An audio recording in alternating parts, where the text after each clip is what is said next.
Do you like coffee? Your clients do. Today, when we speak about marketing for freelancers, we tend to over-focus on online presence, and it's true because many language professionals receive their projects, find new clients on the web through their landing pages, professional profiles, websites, and social media. However, it's wrong to forget about our offline presence, because offline, in real life, we may find great direct clients who rather often become long-term customers. The same way as any other types of marketing, our work on our offline presence requires some preparation, tools, and a strategy. And today I am going to speak about these items and how independent language professionals working in the market of translations and language services can use them in their work. Let's start with the tools. The most important tool required in getting in touch with new clients in real life is our verbal presentation. Every professional should have a short story, maybe 3-4 sentences, to introduce oneself to absolutely unknown people and to tell about their services and their work to people with whom we meet for the first time in our life. Speaking of this story, we should remember that there are two important requirements. This story should not be long. It should be something that absolutely new people can remember about us. Our purpose is to make our new acquaintance remember our services and and something about our work. So these 3-4 sentences should deliver some valuable information. And the second requirement, which I consider to be not less important, is that such stories should motivate such people to learn more about ourselves, to visit our website, to check our LinkedIn profile, to find us on social media. The second component of the second tool that freelancers need to increase their offline presence is your business card. It is a must-have for every professional. Today there are a lot of various designs and ideas of effective business cards. Select one that you like most of all. However, again, speaking of the requirements to business cards, you should remember about the following. First of all, your business card should include some information about your services and languages. Secondly, it should include your contacts. And finally, as today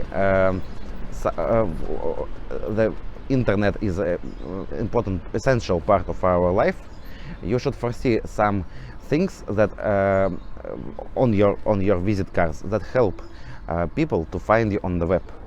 I strongly recommend to use QR codes, as it is easier to open a link using QR code than typing your website address or your email address. However, even if you have several profiles, several landing pages, you should select maximum 2, the most important ones. For example, you can provide a QR code with a link leading to your website and another QR code leading to your professional profile. Do not overload your business card with some information. Business cards are small and there is not much space, so we should use it effectively. Your business cards should be always with you, and you should never hesitate to leave them somewhere, to share them with other people. As today there are many solutions how we can order our business cards, there is no need to order 1000 cards. Maybe for the first time it will be enough to have 200 cards. When you spend them, you can go back to this company and ask them to print more. So you should not, you do not need to invest a lot of money in your offline presence.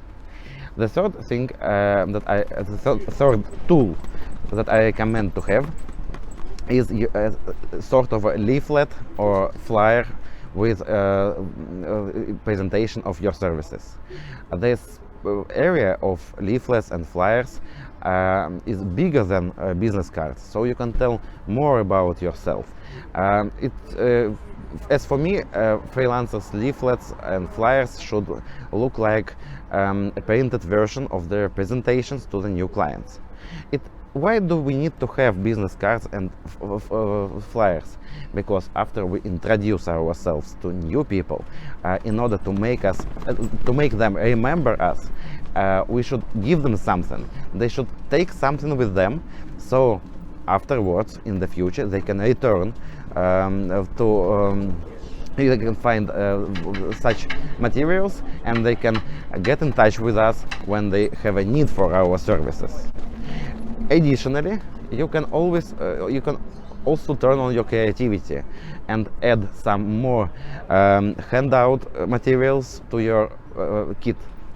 For example, today you can easily order pens and pencils with your logo, contacts and brief information about yourself, small notebooks, calendars, something that people will take and more probably they are not going to throw it away. You may ask yourself, if someone gives you a pen with their company logo, with their contact details, I think more probably you are going to keep it. I don't think you are going to throw it away. It will be on your desk, it will be in your bag, it will be in your car, but at some point when you need correspondence services, you can easily find it and use it. Also, I strongly recommend freelance linguists to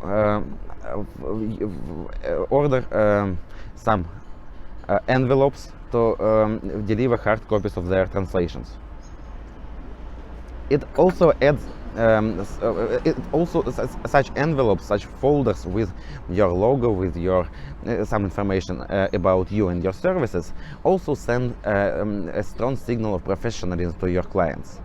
You deliver your translations not in a default envelope sold in your post office, but in your personal envelope with some design and graphic items that correspond to your landing pages or to your website, and it is a small thing, but it really works fine for customer relations.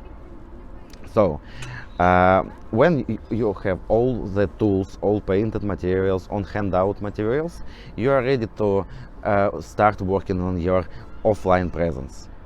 My general advice is as follows.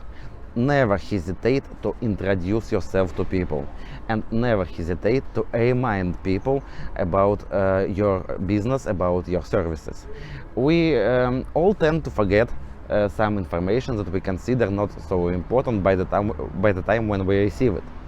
So do not be afraid of reminding people what you do, what is your work, what are your languages. Keep them informed about your offer.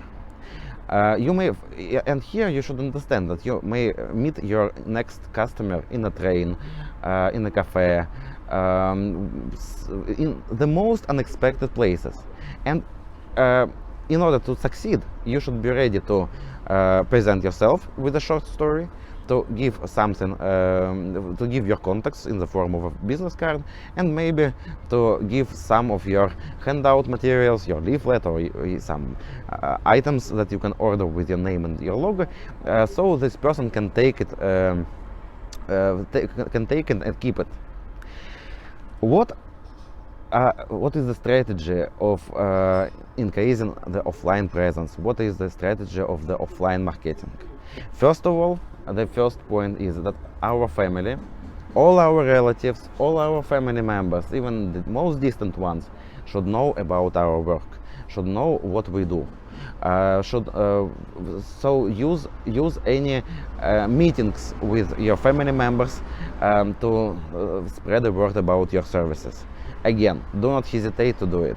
Our relatives, our family members work in different industries, and we never know when they may need translations or other language services. The same is true about all our friends, former colleagues, ex-teammates, ex-group mates, ex-schoolmates. If you meet them occasionally, or if you interact somehow with them occasionally, always remind them about your work. Again, do not hesitate to give them your leaflet. Don't hesitate to give them your business cards. You should share information about your services. Also, remember about your common places where you usually have your coffee, your lunch, some local cafes, some restaurants nearby. Ask the owners who actually know you more than other people to for their permissions to leave your painted materials on the desk, to keep several business cards, to recommend you in case if some of their guests, customers, ask them if they know someone who provides translations and other language services. If there are some embassies in your city, at the place where you reside, it's also a good chance to find new clients there. Here we should understand that in order to be recommended by an agency, a translator should pass a long-term and rather complex procedures with no guarantee that the person will be approved to be an official translator at some embassy. However, there are again cafes and restaurants, nearby agencies, embassies, nearby state agencies, nearby governmental bodies. Why not? You can always visit them. You can always leave some of your painted materials there, because naturally, when people complete some their missions in such places, in such bodies, they want to have a break, they go to have lunch, they go to have a coffee, and they may, and your leaflet, your business card can appear on their table right on time. Always you also use public places where you can meet foreigners. It can be taxation offices, or even, for example, in Lisbon there is such thing as Loja da Cidadão. It's a center with all where all providers of various services are presented: electricity, gas, communication services. Everything is in one place.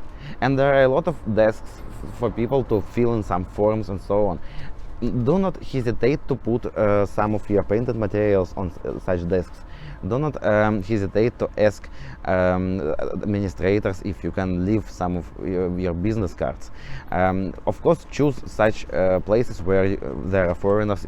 Again, if there are some authorities, some agencies for foreigners, state agencies for foreigners at your place, go there, leave your cards there. Again, speak with administrators, ask about possibilities to leave your painted materials or somehow present your services at this place.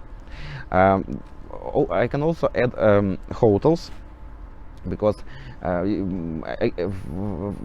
usually at hotels people, the administrators, the receptionists allow to leave such painted materials for their guests, and you should do it. And again, if you are not allowed to leave something at some place, if you are not permitted to leave something at the deck, you should always use the possibility, other possibilities. So visit some cafes nearby, ask their owners, especially small cafes, to leave something there, because it is essential to understand, as more people have your business card, as more people have some information about your services, as more chances to be contacted by them when they need translations and language services.